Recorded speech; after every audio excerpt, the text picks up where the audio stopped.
জানলেন আরেক ফরজ জানলেন না। নামাজ কায়েম করো এটা মোটামুটি বোঝেন, কিন্তু দিন কায়েম করো এটা তো অনেকে জানেন না, বুঝেনও না, এটা আবার কি জিনিস। অথচ দুইটা অর্ডার করছেন কে? আল্লাহ। তো আল্লাহর অর্ডার একটা মানবেন আর একটা মানবেন না, একটা শিখবেন আর একটা শিখবেন না, এই সুযোগ কি আমাদের আছে? বরং আল্লাহর সকল আদেশ মানতে আমরা বাধ্য। আল্লাহর আদেশের বাহিরে যাওয়ার অধিকার তার গোলামদের নাই। যে কোরআন প্রিয় নবীর উপর নাজিল হয়েছে, আল্লাহ প্রিয় নবীকে বলছেন, কুল ইন আত্তাবিউ ইল্লা মা ইউহা ইলাইয়া ইন্নী আখাফু ইন আসাইতু রাব্বি আযাব ইয়াউমিন আযীম।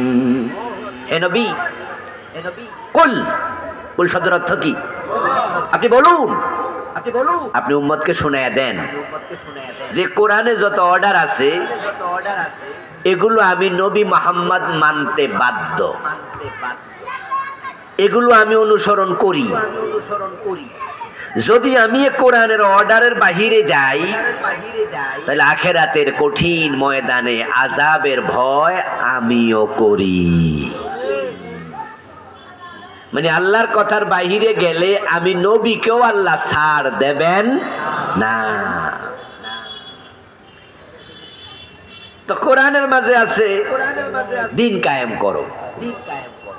তো বাংলাদেশে দিন কায়েমের কি খবর? দিন কেমনে কায়েম করে?